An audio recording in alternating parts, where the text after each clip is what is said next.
January 23rd, 2020. Just over 3 years ago was the day that I began working on this game.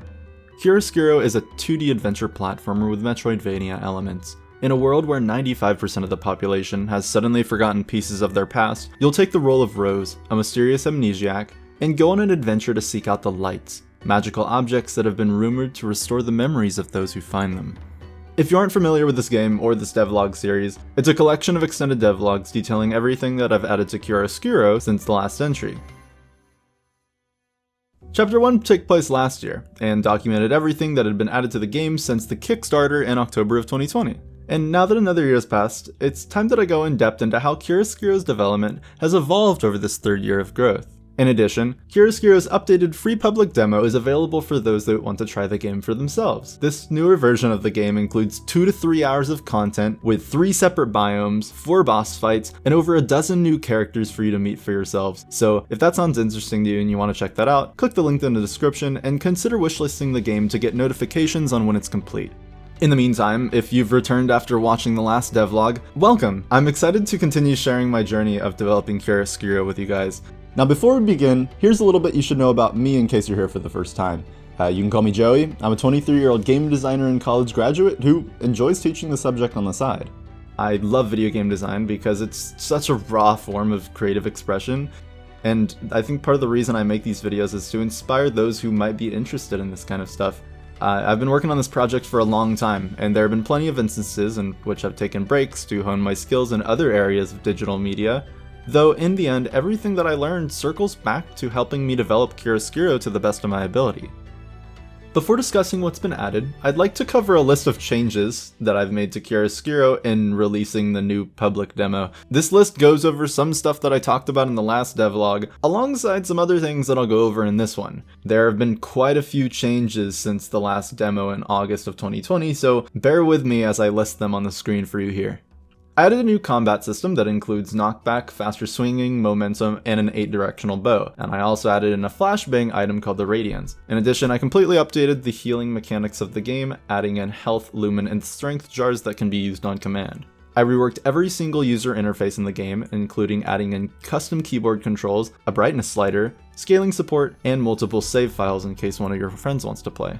I implemented choice-based dialogue, and I implemented a ton of characters. I added a bunch of new elemental abilities, including the Ruby Missile, Spirit Blast, and Static Orb, which are all elemental spells. I completely redesigned the behavior of every single boss fight that was in the game previously, and I also finished writing most of the game's story. I've reworked 60% of the alpha's initial levels, and so basically that means this map is completely different from the original demo. Pretty much every single item is coded into the game now, I just need to implement them. I added in a map system with movable markers, new upgrades such as energy gems, which will increase your level cap, and brew holders, which can be used to hold more types of jars. I added in colored and shaky text for more variety in character behavior. I added in targets that can be shot by a bow and found through exploration, and I also added in elemental gates that I can use to kind of gate the player based on how far they've explored the map. I added a whole bunch of accessibility settings, custom difficulties, and an assist mode for those that just want a relaxed playthrough. I implemented a cutscene manager, which makes it a lot easier for me to make cutscenes now, so now there's plot, and I also found solutions to many bugs that plagued the demo's initial release in August of 2020. Those are the main differences between the two demo versions, and again, if you're interested in playing the new and updated demo, the link to the Steam demo is down in the description below. If you've played the game previously, it should update automatically as long as you're on a Windows computer. That being said, I'm incredibly eager to show you all what's been added to the game in the last year of development, so without further ado, let's get into this.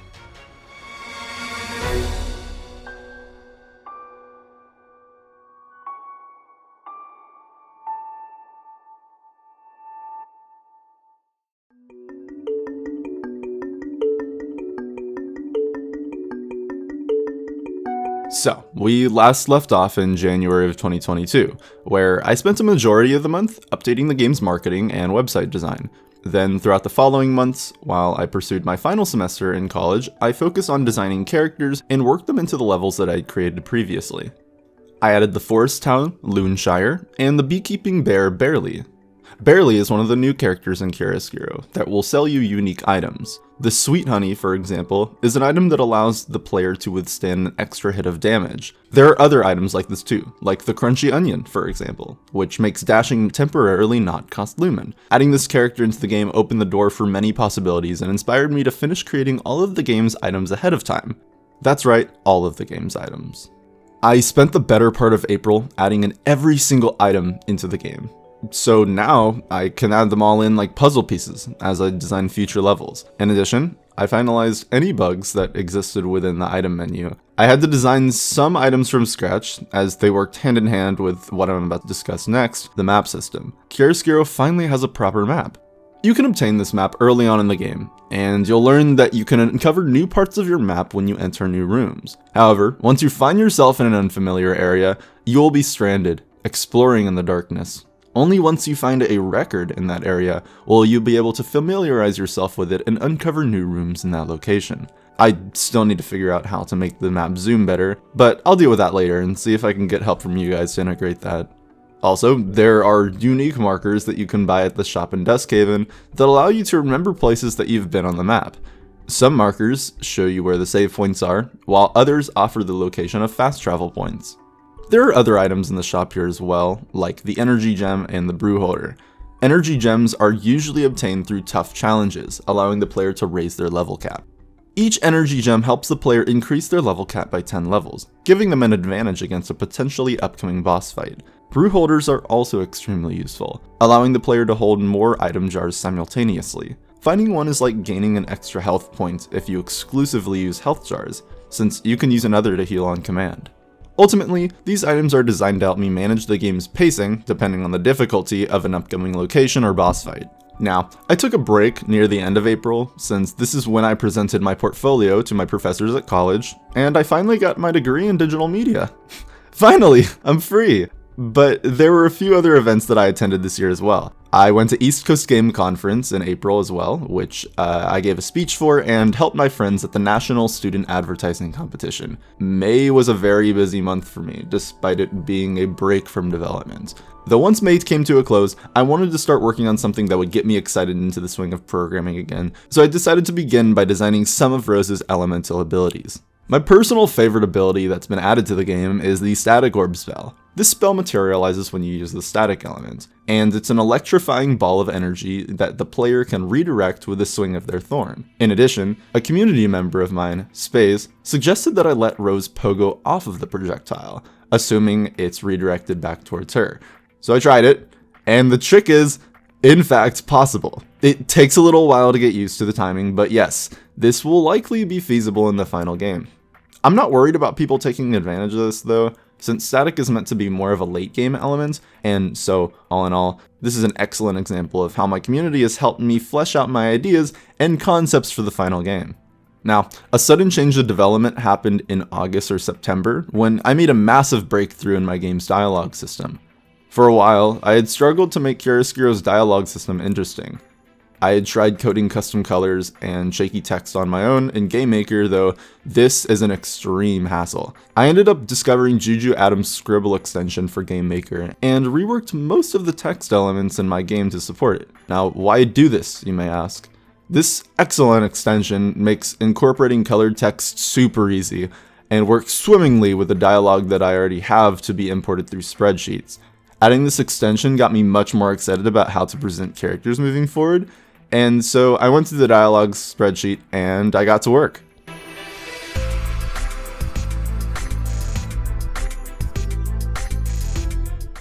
Alright, so at this point, I'm almost ready to release a new demo. There are only a few more things I need to do. One of those tasks is to create new features that encourage exploration. I mentioned briefly at the start of this video that there are now targets that you can find. These are optional and act as secret doors that can be opened by shooting them with a bow. Typically, one of the rare items I mentioned earlier can be found behind one of these targets. I also needed a way to gate players, but I needed it to feel organic in the player's experience. I decided, well, since you find some elements later than others, and if there's a different elemental spell for each element, I can just add walls that can only be broken down with a spell of a specific element. I figured out where most of these elemental gates will go, early game and late game, so now it's just about designing the other elemental gates and how they will complement the levels that they are in. Now, one feature that I've always appreciated developers for taking the time to integrate is an accessibility setting menu. This task can be tedious, but it's essential for optimizing the player's experience. Since I was finalizing the last little bits of user interface, I added this page to the settings as well. With it, you can toggle between keyboard or controller tooltips, turn on damage indicators, show your current in-game time, and much more. And speaking of player experience, I want Chiaroscuro to be able to be played by a wide variety of different skill levels. By the game's release, I want anyone to be able to hop on and enjoy it, whether they're playing for a hardcore experience or just trying it for fun. One of my other game dev friends, Basti, recently released another Metroidvania, Lone Fungus. I highly recommend you check it out. And one feature I love about this game is its integration of custom difficulties. He inspired me to add that same system to Chiaroscuro, so players can start their experience however they want. Start with however much health, start with however strong of bosses, and with whatever regeneration speed they want. This variety of options also allows for more replayability for previous players looking to try the game under new circumstances. You might have also noticed that there's an assist mode option as well. You can enable assist mode in the accessibility settings, but know that once assist mode is turned on for a save file, it cannot be turned off. Assist mode grants access to invincibility, free lumen dashing, and an experience multiplier, all things that would defeat the purpose of playing the game competitively. So with that being said, any save files with assist mode on will not register achievements on Steam in the final game. These options are great if a less experienced player wants to safely practice completing a challenging part of the game using invincibility, or if someone wants to play the game without worrying about dashing costing lumen. Suppose you don't even want the temptation of using assist mode. In that case, there's a custom difficulty option where you can turn off the settings entirely, making this optimal for those doing challenge runs. There's a lot to keep in mind when designing systems like this, and there are also many variables that need to be kept track of. However, integrating all of this is probably my second proudest programming achievement ever. What's my first then? That title definitely goes to the last task on my list to finish the demo, the cutscene manager. Firstly, the way I was coding cutscenes in Chiaroscuro previously would madly offend anyone that's been coding for more than a year. To change the dialogue, I had to go into the objects and change it in the character code itself. I didn't even use variables. It was a disaster. We don't talk about it. But what matters is that now it's way easier to make cutscenes. I designed a system that lets me make actions or commands of some sort, and these actions let me move objects, change elements in the scene, adjust values to whatever order I want, with whatever characters I want, and then I can list those actions in a specific order and store those actions ahead of time to run for each cutscene. If that sounds like a lot of work to set up, it's because it was. I spent about 2 months working on this system, reworking many of my old cutscenes to work within it. However, I re-optimized over a dozen cutscenes in just 2 weeks. This implementation was incredible progress, and adding this system will allow me to finish integrating the game's story faster than I had thought. Finally, I needed to fix a massive amount of bugs. I spent a few weeks playing the game 2 to 3 times over and fixing any inconsistencies I saw, though everything was falling into place. Every playthrough of the game I did, the more polished of a product it became, and that's when I realized how different this game truly is from the original demo. It excites me to the core to see how the game will turn out when it's fully released. After I did a playthrough where I found no major game-breaking bugs, I sent a build off to my alpha testers to find any significant bugs over the next month or two. In November of 2022, I also had the incredible opportunity to have an in-person showcase of Chiaroscuro's demo at the new media company Create Appalachia. This date was last minute, so I didn't really get a chance to post about it, but I'm honored to have been showcased by this fantastic group of people. It's run by one of my professors from college, and is helping represent art in digital media more on the East Coast. This event represented the company's grand opening in my city, and I'm honored to have gotten feedback from the playtesters from that event. While the game's new demo is mostly complete, I ran into an issue uploading it to Steam. This roadblock was a big deal, as uploading the game to Steam was the fastest way to fix new bugs found within the demo. Otherwise, my testers would have to download a new update when they want to avoid running into old bugs. So what was going wrong? I had uploaded the game to Steam numerous times. What was different this time? This issue plagued me for all of December and January, and drained a lot of my motivation to fix the bugs within the demo. Although I spent much of this time with family enjoying the holidays anyway, so the time off was rejuvenating. Nevertheless, I spent this time in between researching, seeing if anyone else had run into this issue, And then finally, one day in late January, I had a breakthrough. Here's the story. I learned that between now and the last demo release, GameMaker had an update that stripped the original Steam integration from the engine and turned it into a plugin for those with a Steamworks account instead. So I added the plugin. Couldn't build it. Weird, right? Someone else on the GameMaker forums had this issue too, and take a guess what the culprit was. Come on, take a guess. The issue that stumped me for months was just a lousy set of parentheses. SteamPipe doesn't like it when you reference a project folder path containing special characters. For real? I really let a set of special characters set me back 2 months? If you're making a game in GameMaker and you add the Steamworks extension and it won't let you build your game, you better check that project directory so fast, because for real, don't let what happened to me happen to you. That silly mishap set me back months.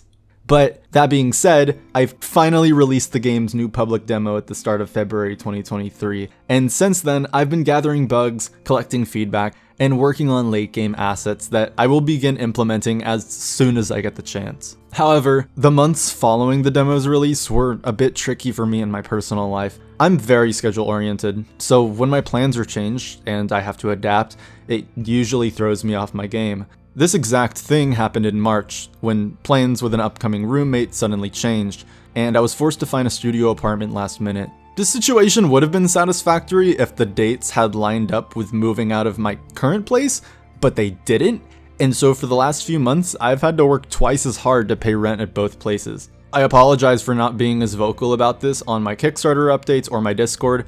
Many details have just been up in the air and not set in stone, so I've yet to say anything.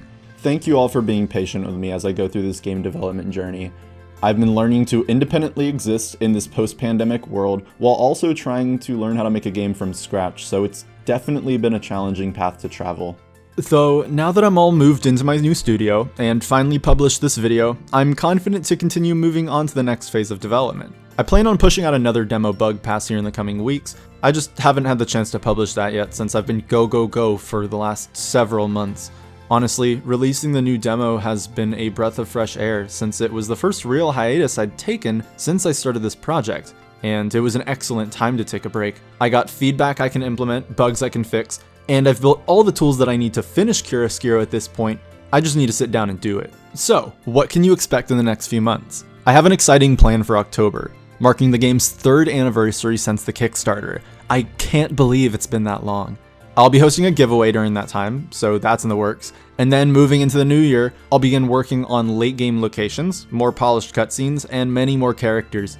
This video marks a massive point in Chiaroscuro's development. I'm excited to announce that we have officially transitioned from the alpha phase to the beta phase. I am planning for the next big release of the game to be the beta testing phase, which will contain many new areas, bosses, and enemies to challenge.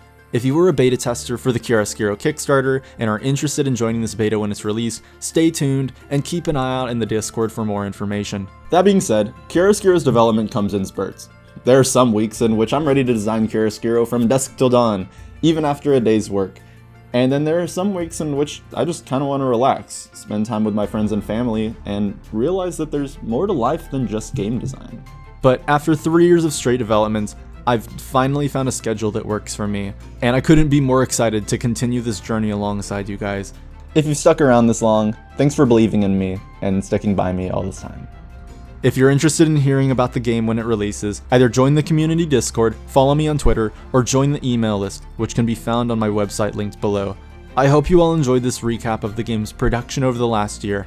If you're interested in learning more about Chiaroscuro or keeping up with development, check out the game's website and wishlist it on Steam. I plan to create more long-form video content in the future, so if you enjoyed seeing this extended devlog, consider subscribing to the channel. Take care guys, BlackberryKin signing off.